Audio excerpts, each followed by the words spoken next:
Max's paws ached as he padded along the icy streets, his breath forming small clouds in the frigid air. Hunger gnawed at his stomach, but survival had taught him to focus on one thing at a time. Tonight, his priority was finding a safe place to rest. As he turned into an alleyway, the dim glow of a street lamp illuminated a dumpster overflowing with discarded food. Max cautiously approached, his nose twitching at the scent of half-eaten sandwiches and scraps. It wasn't much, but it was enough to keep him going for another day. Unbeknownst to Max, his scavenging had not gone unnoticed. An older man named Joe, bundled in a thick coat and scarf, watched the dog from the shadows of his small convenience store. Joe had lived in the town for decades and had seen his fair share of strays, but there was something different about Max.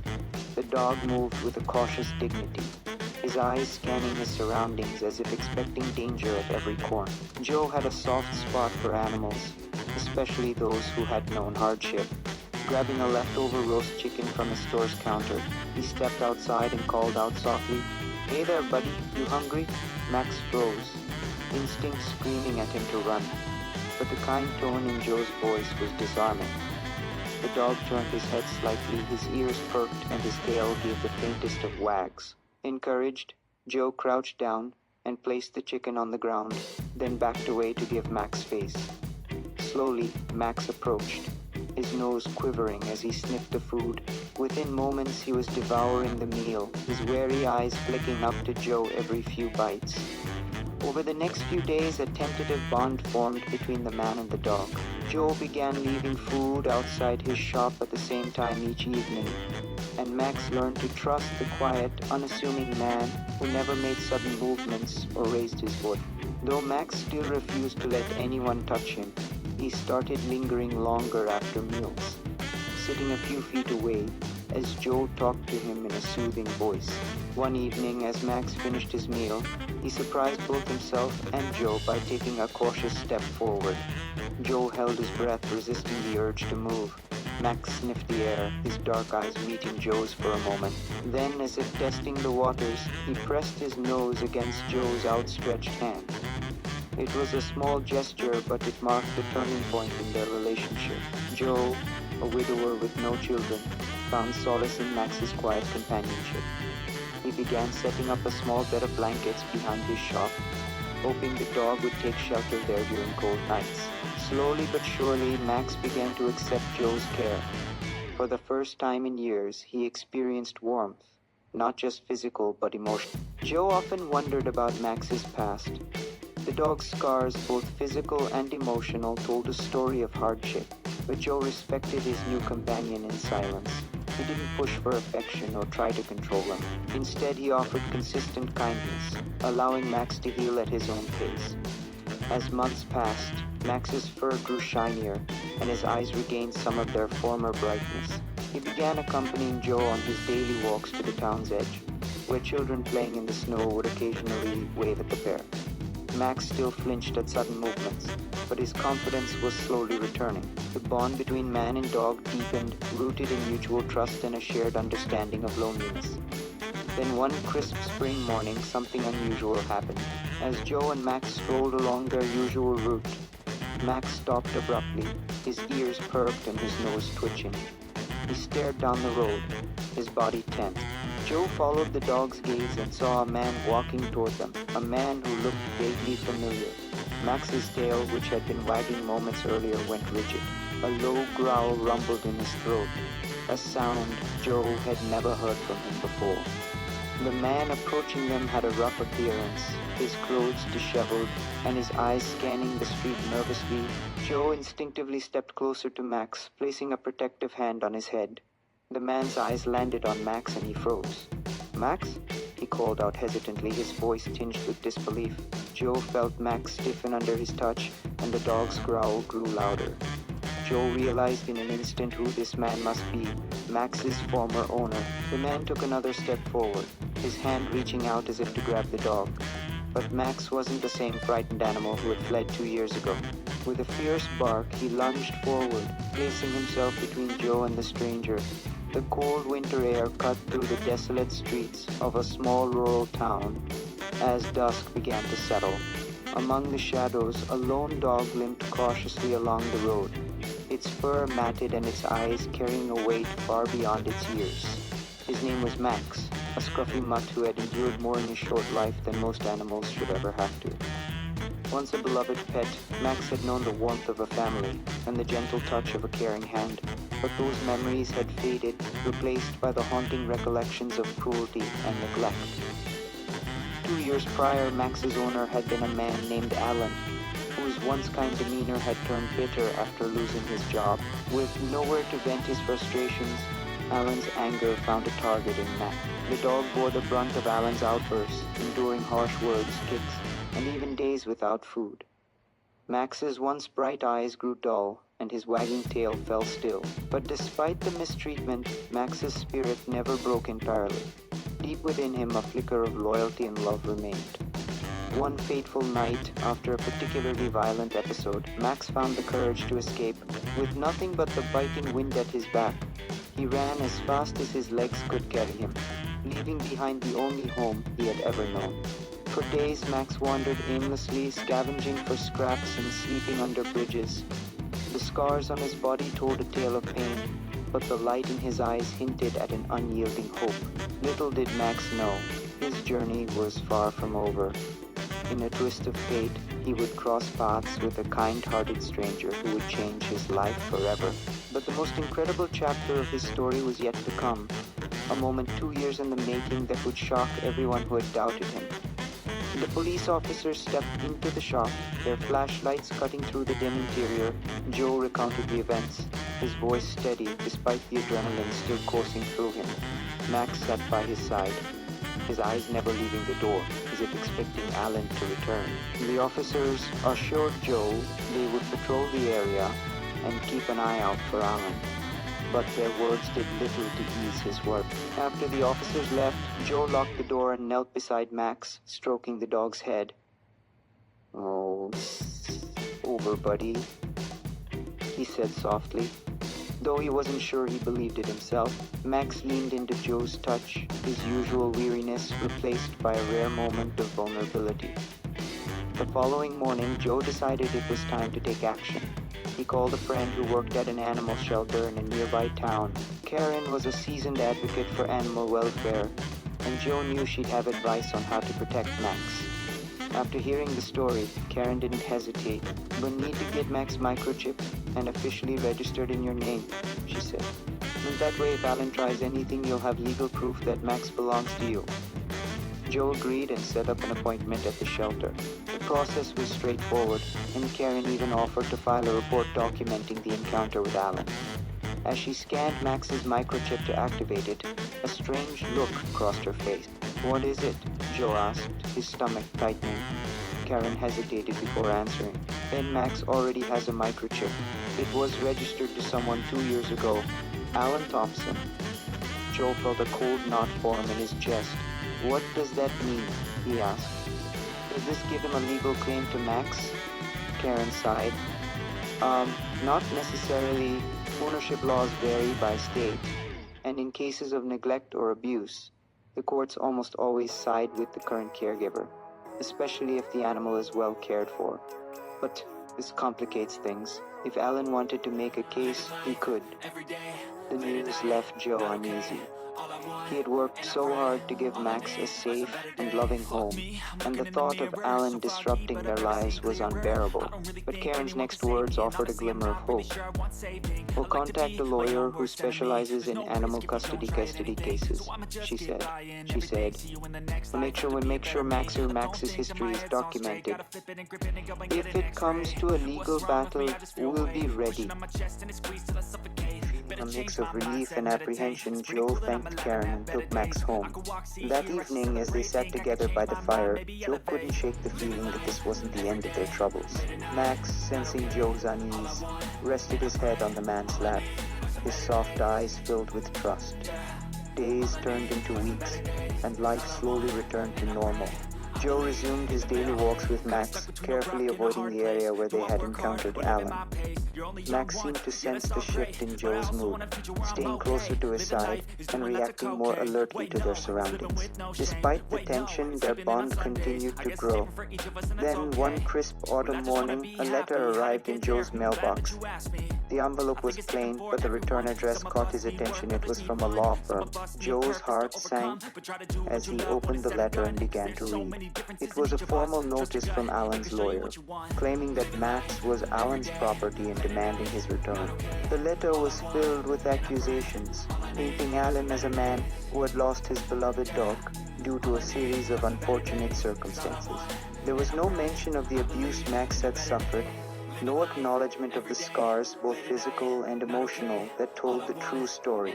Joe immediately called Karen, who wasn't surprised by the development. "This is exactly why we documented everything," she said. Don't worry, Joe. We'll fight this." The situation escalated quickly. Alan filed a legal complaint, and within days, Joe received a court summons. The thought of standing before a judge, fighting for Max's future, was daunting. But as Joe looked at the dog sleeping peacefully on the rug, he knew he had no choice. Max was more than a pet. He was family. Joe sat at his kitchen table, the court summons in front of him. His mind swirled with emotions, anger, fear, and determination. Across the room, Max lay curled up on his bed, unaware of the legal storm brewing around him. Joe ran a hand through his hair, taking a deep breath. "We're not going to lose this, Max," he said aloud, more to himself than the dog, and I won't let it happen. That evening, Joe met with Karen and the lawyer she had recommended, a sharp and empathetic attorney named Rachel Collins. Rachel had handled numerous cases involving animal custody and quickly assured Judge Joe that they had a strong case. "When the courts prioritize the welfare of the animal," she explained, "if we can prove neglect or abuse, Alan won't stand a chance." Rachel outlined their strategy. They would present evidence of Max's improved health and well-being under Joe's care, as well as testimonies from witnesses who could speak to Alan's treatment of the dog. Karen had already gathered a list of neighbors and shelter workers who had encountered Max during his time as a stray, many of whom remembered his fearful demeanor and visible scars. Over the next few weeks, Joe threw himself into preparing for the case. He compiled every photo he had taken of Max since adopting him, showing the dog's transformation from a malnourished, timid stray to a healthy and confident companion. Karen helped track down veterinary records documenting Max's injuries and recovery, crucial evidence of his past mistreatment. Despite the mounting pressure, Joe tried to maintain a sense of normalcy for Max. They continued their daily walks, though Joe remained vigilant, always scanning the streets for any sign of Alan. Max seemed to sense Joe's unease, often pausing to nuzzle his hand or wagging his tail as if to say, "It's okay, we'll get through this." One evening, as Joe reviewed court documents in the living room, a knock at the door startled him. His heart raced as he approached, half expecting Alan to be standing on the other side. Instead, he found a young woman in her 20s holding a stack of papers. "Hi, are you Joe?" she asked. "My name's Emily. I'm Alan's niece." Joe hesitated before nodding. "What do you want?" Emily glanced nervously at the ground before meeting Joe's gaze. "And I heard about the case," she said, and I wanted to help. "Alan, he's my uncle, but I know what he did to Max. He doesn't deserve to get him back." Joe's surprise quickly turned to caution. "Why are you telling me this?" he asked. "Why go against your own family?" Tears welled up in Emily's eyes. "Suppose Max doesn't deserve to go back to that," she said, "and I saw how my uncle treated him. I tried to stop him, but Alan didn't listen. When Max ran away, I prayed he'd find a better life, and it looks like he did." Emily handed Joe the stack of papers. "And these are statements from neighbors who witnessed the abuse," she explained. "And there's a video too. I don't know if it'll be enough, but I thought it might help." Joe's hands trembled as he took the papers. "Thank you," he said, his voice thick with emotion. "This means more than you know." Emily smiled faintly. "Won't take care of him," she said, before turning and walking away. That night, Joe and Rachel reviewed the new evidence. The video, captured by a neighbor's security camera, showed Alan dragging Max by the collar, yelling obscenities while the dog cowered in fear. Rachel's expression hardened as she watched. "And this is exactly what we needed," she said. "It's undeniable proof of neglect." The court date arrived faster than Joe anticipated. As he and Rachel entered the courthouse, Joe felt a wave of anxiety wash over him. He glanced down at Max, who sat obediently by his side, his leash held loosely in Joe's hand. "And we've got this, buddy," he whispered, drawing strength from the dog's calm demeanor. Inside the courtroom, Alan sat with his lawyer, a stern-looking man in a sharp suit. Alan avoided Joe's gaze, his expression a mix of defiance and discomfort. The judge, an older woman with a no-nonsense demeanor, called the court to order and invited Rachel to present her case. Rachel spoke with conviction, outlining Max's journey from neglect to recovery under Joe's care. She presented the evidence, veterinary records, witness testimonies, and the damning video provided by Emily. Each piece painted a vivid picture of Alan's mistreatment. When it was Alan's turn, he tried to deflect responsibility, blaming his actions on hard times and stress. He claimed he had always loved Max, but his words rang hollow in the face of overwhelming evidence. Even his own niece's testimony stood against him, as Emily bravely recounted what she had witnessed. The judge listened carefully, her expression unreadable. When both sides rested their cases, she called for a short recess before announcing her decision. Joe sat quietly in the hallway with Max at his feet, his heart pounding in his chest. He stared at the court doors, mentally replaying every step they had taken to get here. Max leaned against him gently, a grounding presence in the middle of chaos. Back in the courtroom, silence settled over the room like a heavy blanket as the judge prepared to speak. In reviewing the evidence presented, she began, her voice steady. "It is clear that Mr. Alan Thompson exhibited patterns of neglect and abuse toward the animal in question, Max. The veterinary records, witness statements, and video evidence leave no doubt as to the conditions this dog endured. Therefore, I hereby rule that Mr. Joseph Carter is the rightful and legal owner of Max. This court finds no basis for Mr. Thompson's claim of custody." Joe felt the breath rush out of him as the words sank in. Relief and gratitude welled in his chest. He reached down and scratched behind Max's ears. "Ooh, we did it, buddy," he whispered. Across the room, Alan's face twisted with rage. He stood abruptly, slamming his hands on the table. "This isn't over," he growled, jabbing a finger in Joe's direction. You'll regret this." The judge banged her gavel sharply. "Mr. Thompson, I suggest you leave this courtroom quietly. Any further outbursts will result in contempt charges." Alan's lawyer tried to calm him, but Alan shoved past and stormed out. The room remained tense even after he was gone. Rachel leaned over to Joe. "We've won this battle," she said softly. "But be careful. People like him don't always give up." Joe nodded. The joy of victory was laced with unease. In the following days, Joe tried to return to a routine. He and Max resumed their walks, this time choosing quieter paths away from town. But Alan's parting threats stayed with him. One evening, as Joe was closing up the shop, he noticed a strange car idling across the street. The driver didn't get out, just sat there watching. Joe's stomach tightened. He debated calling the police, but decided to wait. Eventually the car pulled away, but the feeling of being watched remained. He told Karen, who insisted on filing another report. The police took it seriously and promised to patrol the area more frequently. Still, Joe found himself glancing over his shoulder more often, checking locks twice. Staying alert, Max seemed to sense his unease. The dog's protective instincts intensified. He barked at unfamiliar sounds and stayed close at Joe's side. Then, one cold night as Joe was locking up, he heard something in the alley behind the shop. A soft scuffle, the clatter of something metallic. Max growled, low and deep, his ears perked. Joe grabbed a flashlight and stepped cautiously into the alley, Max at his side. The beam sliced through the dark, revealing nothing. But just as Joe was about to turn back, he spotted a figure darting behind a dumpster. "Who's there?" he called out, his voice steady despite his pounding heart. The figure didn't respond, but Max lunged forward, barking furiously. Joe held tight to the leash, his grip firm.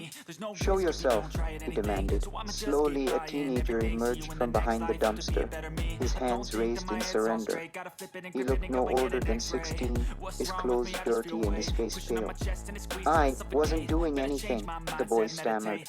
Joe lowered the flashlight slightly but didn't let his guard down. "What are you doing back here?" The boy hesitated before muttering, "I was just looking for food." Joe's initial suspicion softened. The boy's gaunt frame and ragged appearance spoke of hardship. "Are you homeless?" Joe asked gently. The boy nodded, his eyes darting nervously toward Max, who had stopped barking but remained alert. Joe sighed and gestured toward the shop. "Come inside. I'll get you something to eat." As the boy followed him inside, Joe couldn't shake the feeling that this encounter was more than a coincidence. Was the boy telling the truth, or had he been sent by Alan to spy on him? Either way, Joe decided to help. He prepared a plate of food and watched as the boy devoured it hungrily. "Thank you," the boy said, his voice barely above a whisper. "Pinch, I didn't mean to scare you." Joe nodded but kept his questions to himself for now. He couldn't ignore the possibility that this boy's appearance was connected to the events of the past few weeks. The mystery only deepened, adding another layer of uncertainty to an already precarious situation. As the teenager finished his meal, Joe sat across from him, Max lying protectively at his feet. The boy seemed nervous, avoiding Joe's gaze while fidgeting with the hem of his worn jacket. "What's your name?" Joe asked gently, trying to put him at ease. "Oh, Evan," the boy mumbled, glancing up briefly before returning his focus to the plate. Joe nodded. "Well, Evan, you're safe here. Do you have anywhere to go, any family?" Evan hesitated, his shoulders tensing. "No, it's just me," he admitted, his voice barely audible. There was a weight in his words, a story he wasn't ready to share. Joe decided not to press further, though his curiosity was piqued. He couldn't shake the feeling that Evan's sudden appearance wasn't entirely random. After cleaning up, Joe offered Evan a place to sleep for the night, a small cot in the shop's back room. "You'll be warm here," he said, handing the boy a blanket. "Oh, we can figure things out tomorrow." Evan nodded, his gratitude apparent in the way he clutched the blanket. Max followed Joe back to the main area, his tail wagging slightly as if he sensed the boy's vulnerability. "Oh, good boy," Joe murmured, scratching Max behind the ears. "Keep an eye on him." That night, Joe barely slept. His thoughts were a tangled mess of worry and suspicion. Was Evan truly just a homeless teenager in need, or was there more to his story? The strange car he'd noticed earlier came to mind, and a nagging voice in the back of his head whispered that Alan might still be pulling strings. The following morning, Joe found Evan sitting cross-legged on the floor, Max lying beside him. The dog's tail thumped happily against the wood as Evan scratched behind his ears. It was a rare sight. Max, so cautious around strangers, seemed completely at ease. "You're good with him," Joe said, breaking the silence. Evan smiled faintly. "He's a good dog. He deserves to be treated right." The statement hung in the air, heavy with unspoken meaning. Joe decided it was time for answers. "Evan, why were you really in that alley last night?" The boy's expression shifted, a flicker of guilt crossing his face. "And I told you," he said quickly.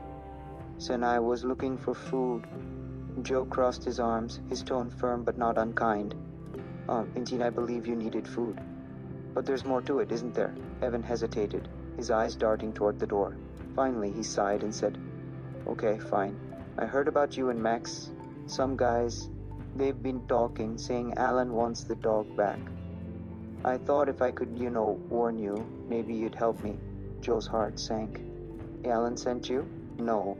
Evan's response was immediate, his voice sharp with panic. "I'd never help him. He's a monster. I've seen what he's done to Max, to other dogs. That's why I left. I couldn't be part of it anymore." Joe stared at Evan, trying to gauge the truth in his words. The boy's eyes were earnest, filled with a mix of fear and determination. "Oh, you worked with him?"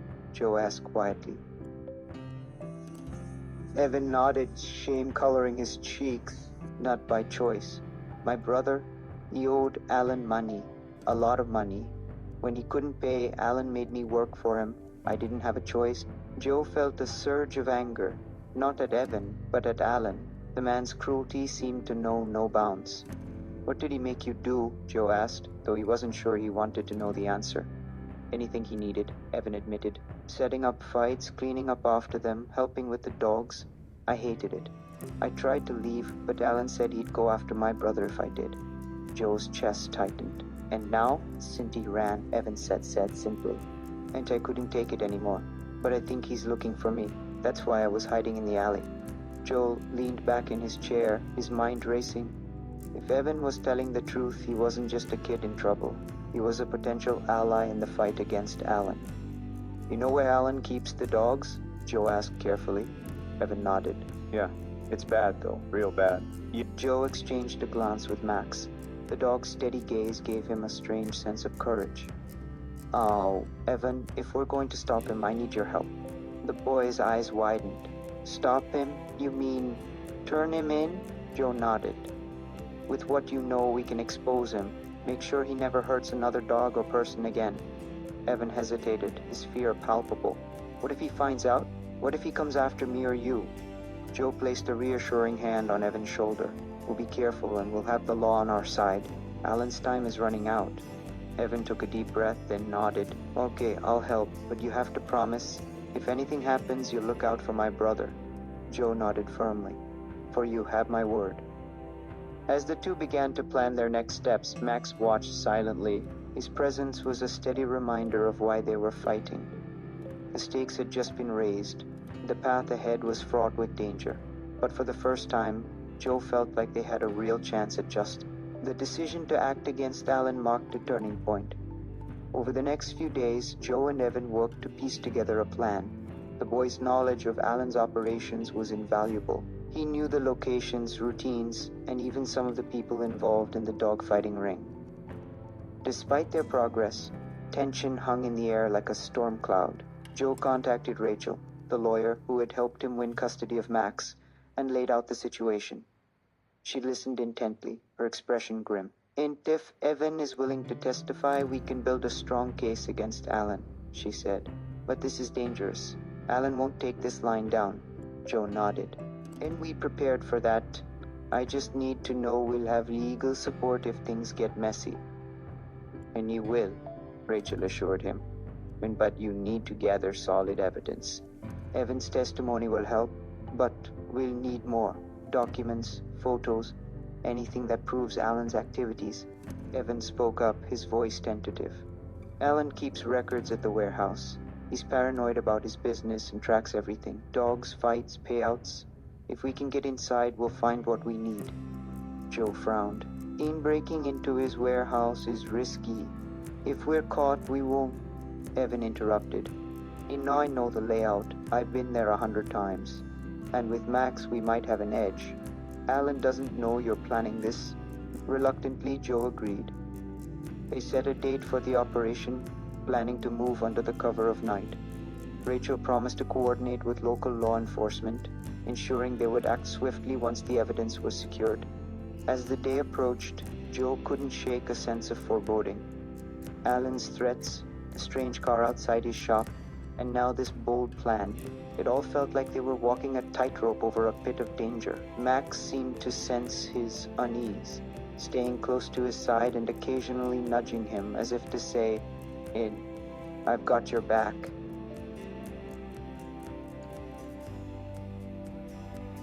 Finally, the night arrived. Joe and Evan dressed in dark clothing, their movements deliberate and quiet. Max, his harness secure, stood alert by Joe's side. The trio slipped out of the shop and into the cool night air, heading toward the warehouse on the outskirts of town. The warehouse loomed large in the moonlight, its shadow stretching across the deserted lot.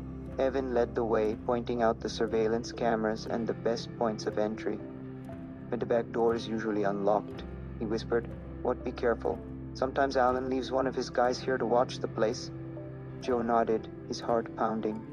They moved silently toward the back of the building, Max padding softly beside them. The door creaked slightly as Joe pushed it open, sound echoing in the stillness. Inside, the warehouse was dimly lit, rows of crates and cages creating a maze of shadows. Evan motioned for Joe to follow as he navigated the familiar. They reached a small office tucked away in the corner, its door slightly ajar. Evan hesitated, then peeked inside. "It's empty," he whispered. "This is where he keeps the records." Joe stepped inside quickly, scanning the room. A metal filing cabinet sat against the wall, its drawers locked. "Can you pick this?" he asked. Evan nodded, pulling a small set of tools from his pocket. As the boy worked, Joe kept watch, his ears straining for any sound of movement. Max stood by the door, his eyes fixed on the hallway beyond. Minutes felt like hours, but finally, Evan let out a triumphant whisper. "Gah." He opened the drawer, revealing a trove of documents and ledgers. Joe grabbed his phone and began snapping pictures, focusing on anything that looked incriminating. Lists of fights, payments, and even photos of dogs. Suddenly, Max let out a low growl. Joe froze, his hand halfway to another stack of papers. "What is it, boy?" he whispered, stepping toward the door. Footsteps echoed in the distance, growing louder with each passing second. Joe's heart raced. Evan, we've got company." Evan shoved the papers back into the drawer and locked it hastily. "When we have to go," he said, his voice trembling. Joe nodded, leading the way out of the office. They moved quickly but quietly, weaving through the maze of crates. Max stayed close, his ears perked and his body tense. As they neared the exit, a flashlight beam swept across the room, missing them by inches. "Did you hear that?" a gruff voice called out. "Someone's here." Joe motioned for Evan to stay low as they crept toward the back door. The voices grew closer, their tones sharp with suspicion. Max growled again, his body low to the ground. Just as they reached the door, a shout rang out. "Chase, stop!" Joe pushed the door open, and they bolted into the night, Max leading the way behind them. The sound of footsteps and angry voices filled the air as they sprinted across the lot, adrenaline pumping as they made their escape. By the time they reached the safety of Joe's truck, their breaths were ragged and their hearts raced. "Did you get the pictures?" Evan asked, his voice shaking.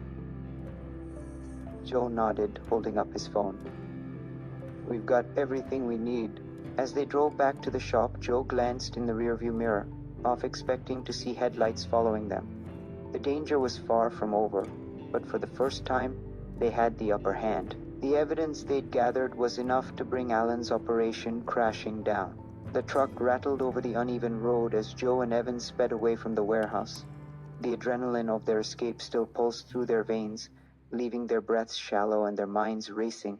Max lay sprawled across the back seat, his chest rising and falling steadily, his watchful eyes occasionally scanning the rearview mirror, as if he too sensed the gravity of the situation. Joe broke the silence first. "And you were brave back there, Evan," he said, his tone genuine, "and I couldn't have done it without you." Evan managed a faint smile, though his hands were still trembling. "I just kept thinking about all the dogs Alan's hurt. If this can stop him, it's worth it." Joe nodded, gripping the steering wheel tighter. "It will stop him. We have enough evidence now to shut him down for good." As they neared the shop, Joe's phone buzzed with an incoming call. It was Rachel. "Joe, did you get what you needed?" she asked urgently.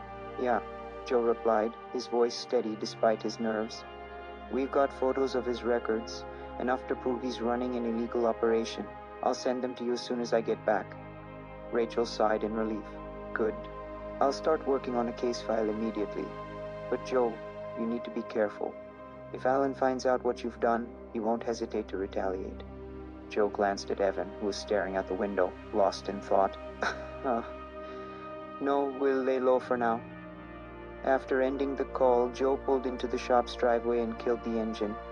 The quiet of the night enveloped them, a stark contrast to the chaos they just escaped. Inside, Joe set up his laptop to upload the photos, while Evan busied himself feeding Max.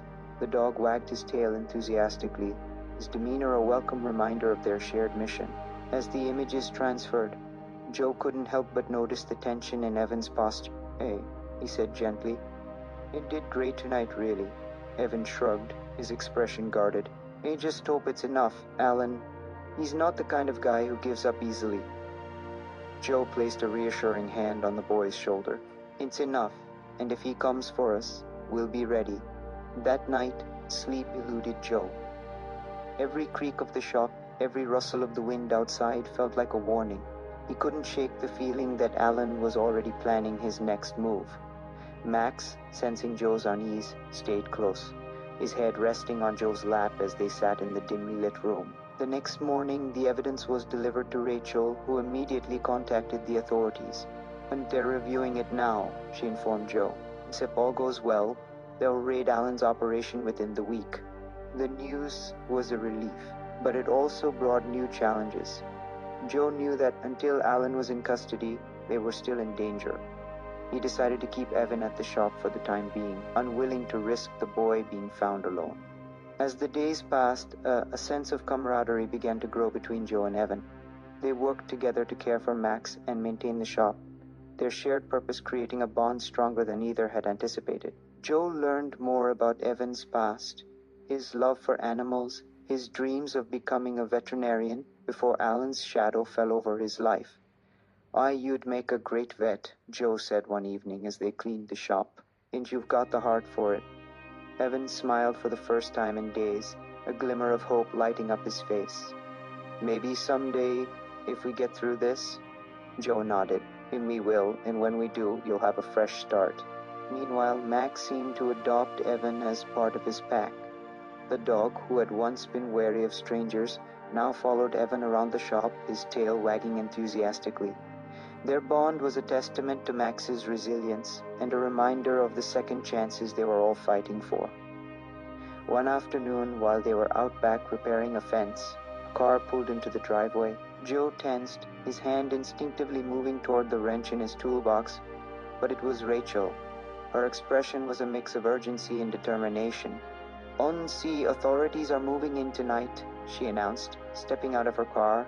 "Then they've reviewed the evidence and secured a warrant. Alan's operation is going down." Joe exchanged a glance with Evan, who swallowed hard. "Does he know?" Joe asked. Rachel hesitated. "It's hard to say, but you need to be on high alert. If Alan suspects anything, he could lash out." That evening, as the sun dipped below the horizon, Joe double-checked the locks on the shop and kept Max close. Evan paced nervously, his energy restless. The tension was palpable. Every shadow outside the windows felt like a potential threat. Hours later, Joe's phone buzzed with a text from Rachel. The raid was a success. Alan's in custody. Joe let out a breath he hadn't realized he was holding. "It's over," he said, showing Evan the message. The boy's shoulders slumped with relief, and for the first time in weeks, he smiled, really smiled. Max barked softly, as if sensing the victory. Joe knelt beside him, scratching behind his ears. "Oh, we did it, buddy. You're safe now." But as Joe looked out into the night, he couldn't shake the feeling that their journey wasn't entirely over.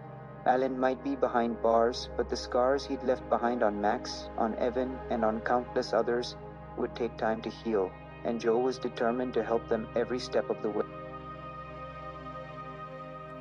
The relief that followed Alan's arrest was short-lived, though.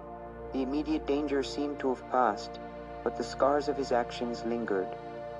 Joe had hoped that the arrest would mark the end of their ordeal, but the following days brought unexpected challenges that tested their resolve.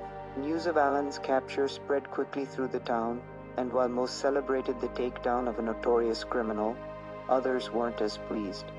Alan's associates, men who had benefited from his illegal operations, began to stir. Whispers of retaliation reached Joe, carried by concerned neighbors and clients who had overheard conversations in local bars.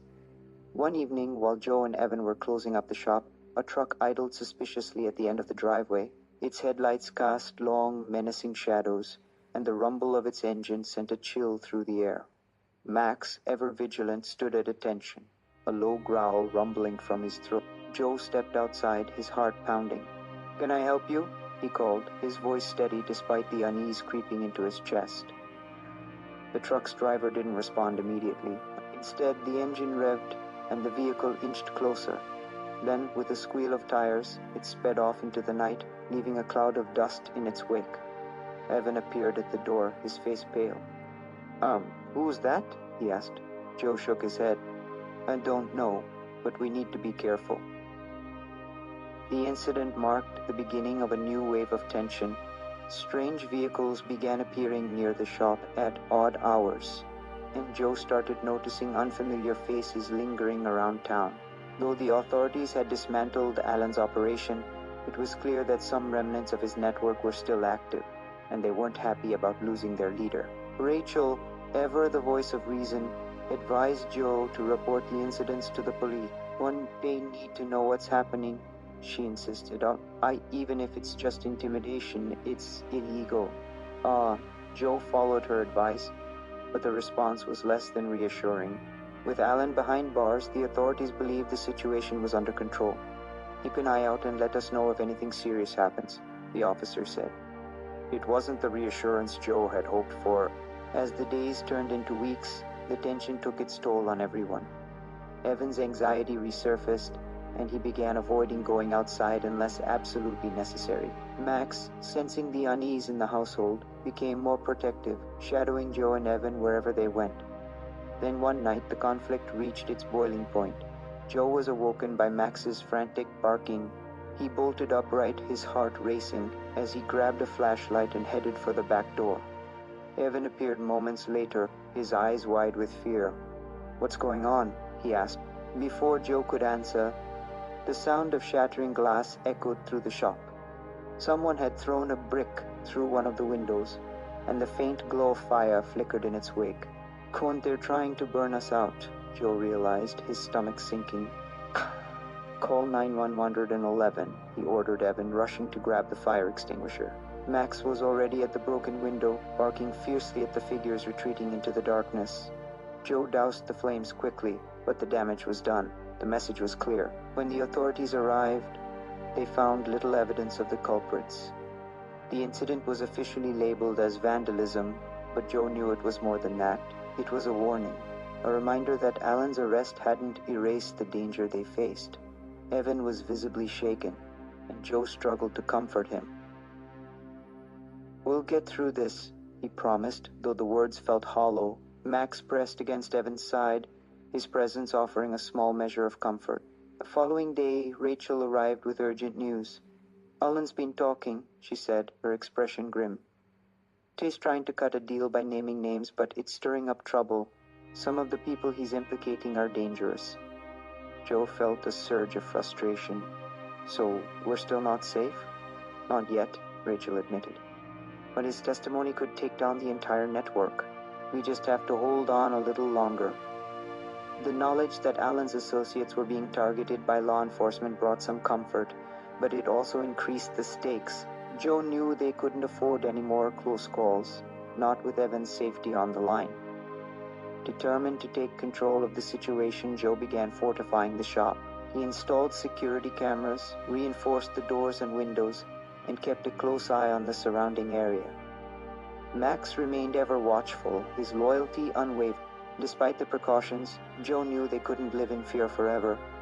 He began reaching out to the community, rallying support for stricter measures against animal cruelty and illegal activities.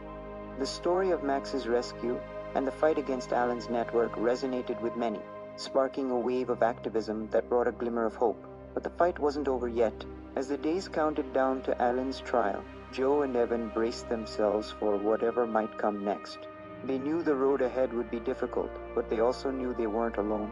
Together, with Max by their side, they prepared to face the final chapter of their journey. As the trial date for Alan approached, the tension in Joe's life reached its peak. The quiet life he had built around his rescue shop seemed to hang by a thread, and every passing moment felt like the calm before an impending storm. Evan tried to stay focused on helping around the shop, but his frequent glances at the windows and doors betrayed his unease. Max, ever vigilant, seemed to share the same weariness, often growling at sounds. One evening, Rachel called with an update that would change everything. Joe, I just found out Alan's associates are planning something big. They're desperate, and they might be targeting you to send a message. Joe's grip on the phone tightened. Then do we have any specifics? When or how? Not yet, Rachel admitted, frustration lacing her voice. But I flagged it with the police. They're on alert. Joe hung up, his mind racing. This wasn't just about him anymore. Evan's safety and Max's depended on his next move.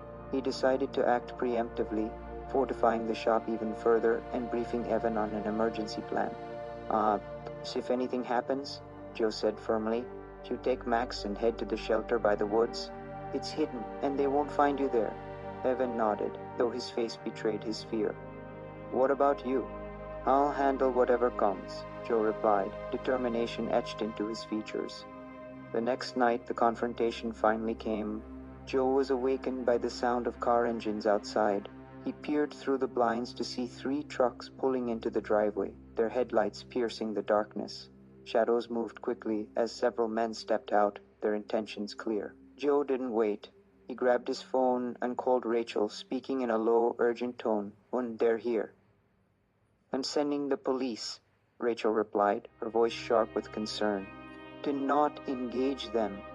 Joe hung up and turned to Evan, who was already holding Max's leash. Tow, Joe urged. Evan hesitated for a fraction of a second, then bolted out the back door with Max in tow, disappearing into the night. Joe locked the door behind them and steeled himself for what was to come. The men approached the shop, their footsteps crunching against the gravel.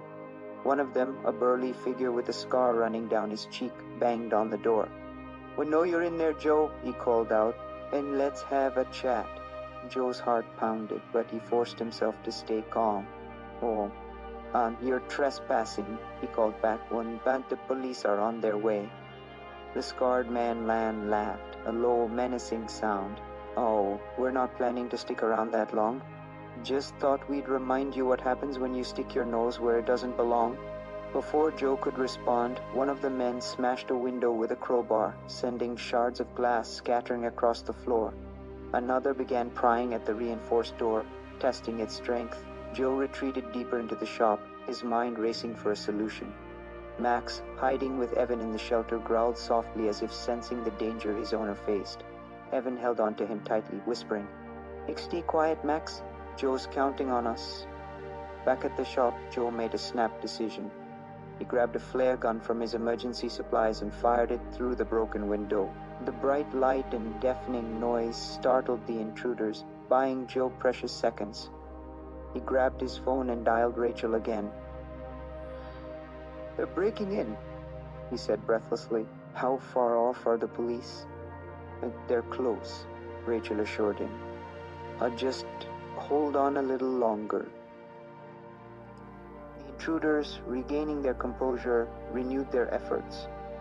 The scarred man kicked down the damaged door, stepping inside with a sneer. End of the line, Joe. But Joe wasn't alone. Max had broken free from Evan's hold and raced back to the shop, his instincts propelling him toward the danger. The dog burst through the side entrance, barking ferociously.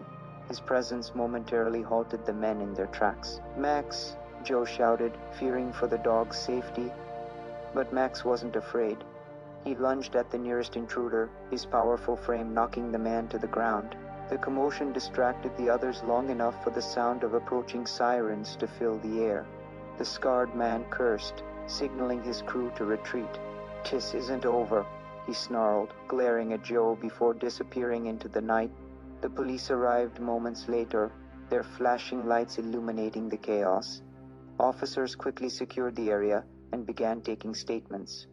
Rachel arrived soon after, her face a mix of relief and anger. "You're lucky to be alive," she said, hugging Joe tightly.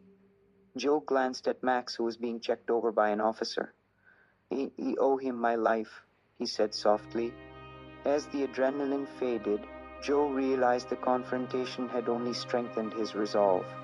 Alan's associates might have been driven off for now, but their fight wasn't over. With Rachel's help, Joe vowed to see the case through to its conclusion, ensuring that justice would be served, not just for himself, but for every victim of Alan's cruelty. The confrontation had left Joe rattled, but his resolve was unwavering. The attack on his shop wasn't just an attempt to intimidate, it was a declaration of war. As dawn broke over the quiet town, Joe knew the battle wasn't just about him anymore. It was about protecting everything he loved and standing up against the cycle of cruelty and fear that Alan's associates perpetuated. The police investigation began immediately. Officers combed through the wreckage of the shop, collecting evidence and piecing together the events of the previous night.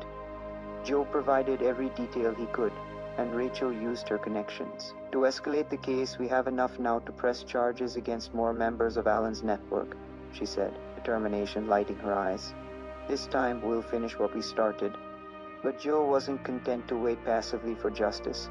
He had learned through this ordeal that sometimes action was necessary to protect those who couldn't protect themselves. Over the next few days, he threw himself into strengthening the shop's defenses, reaching out to the community for support, and deepening his bond with Max, whose unwavering courage had saved his life.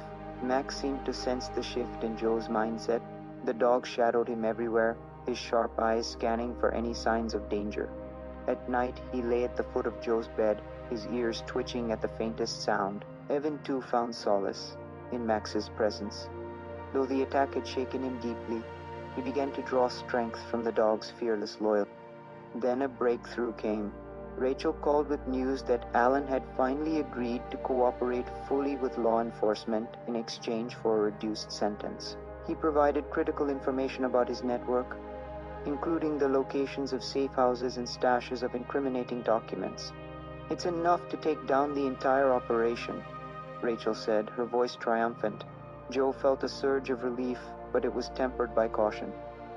"What about his associates, the ones who attacked us?" "Well, they're on the run," Rachel admitted. "And that with Alan's testimony, it's only a matter of time before we find them." That time came sooner than expected. One evening, as Joe was locking up the shop, Rachel called again. "Again, we've located them," she said. "And task force is moving in tonight. It's over, Joe." Joe hung up, his heart heavy with anticipation. He knew the raid would mark the end of this chapter, but the scars of the past weeks wouldn't fade easily. He looked down at Max, who wagged his tail in silent encouragement. "When we did it, buddy," Joe said softly. "When we made it." The raid was swift and decisive. Law enforcement stormed the hideout, arresting Alan's associates without incident. The operation dismantled the last remnants of the network, ensuring that no one else would suffer under their cruelty.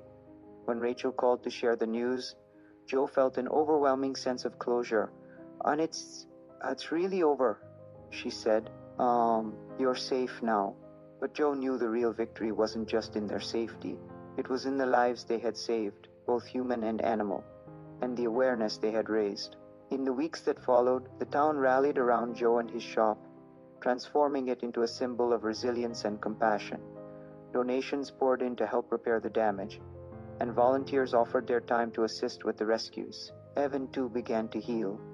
With Max by his side, he found the courage to venture outside again, his fear replaced by a quiet determination. Together, they worked to expand the shop's reach, creating a sanctuary where no animal would ever face the horrors Max had endured. One sunny afternoon, Joe and Evan stood outside the shop, watching as a group of children played with Max in the yard. Laughter filled the air, and for the first time in weeks, Joe felt a deep sense of peace. "When we did it," he said, glancing at Evan. "We turned something terrible into something good." Evan nodded, a small smile breaking across his face. "And Max did it," he said. "Say, saved us." Joe looked at Max, who was now lying in the grass, his eyes half closed in contentment. The dog had been through so much, yet his spirit remained unbroken. In that moment, Joe realized that Max wasn't just a survivor, he was a hero. As the sun dipped below the horizon, casting the yard in a warm golden glow, Joe knelt beside Max and scratched behind his ears. "You're a good boy, Max," he said, his voice thick with emotion. "And the best." Max wagged his tail, his loyalty shining in his eyes. It was a quiet, unspoken bond, a promise that they would face whatever came next together. The weeks following the raid brought a sense of renewal and purpose to Joe's life. The scars from the confrontation were still fresh, but they served as a reminder of the strength he had found in himself and those around him. The community's unwavering support turned the shop into a beacon of hope, a place where second chances weren't just given, they were celebrated. The shop, now lovingly referred to as Max's Haven, became a local landmark. People from nearby towns and cities visited, not only to adopt animals, but to hear the incredible story of Max's bravery and resilience. Max, the once abused dog, had become a symbol of courage and loyalty. His story inspired countless people to take a stand against animal cruelty. Joe's bond with Max deepened in ways he hadn't thought possible. Every morning, Max would accompany him on walks around the property, his tail wagging enthusiastically. The once anxious dog now exuded confidence and joy, his playful antics bringing a smile to everyone who visited. Evan too found healing in Max's presence. The young boy who had once been too afraid to trust the world now worked tirelessly alongside Joe, caring for the animals and greeting visitors with a newfound sense of purpose. One afternoon, Rachel visited the shop, her smile reflecting the pride she felt in what they had accomplished. "And you've turned this place into something incredible," she said, looking around at the bustling activity. Volunteers cleaned enclosures, children played with the animals, and a new family left with the rescued dog, their faces glowing with excitement. Joe nodded, his eyes following Max as he romped through the yard with a group of children. "It's all thanks to him," he said. "Max taught us what it means to fight for something worth saving." Rachel's expression softened. "And you gave him that chance, Joe, and now look at all the lives he's touched." As they talked, a woman approached with her daughter, holding a donation envelope.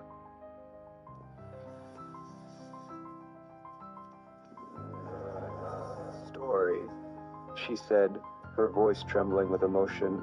"Int gave us the courage to leave a bad situation. Thank you for what you're doing here." Joe accepted the envelope, humbled by the woman's words. It was moments like these that reminded him why he had started this journey, to create a safe haven for those who needed it most.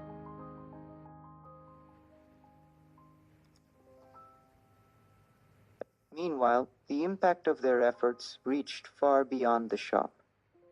Alan's testimony had led to the dismantling of multiple animal trafficking rings, and new legislation was being proposed to strengthen protections against cruelty. Rachel, now a key advocate for these changes, often spoke about Max's story during public hearings, using it as a rallying cry for justice. But for Joe, the true reward was closer to home.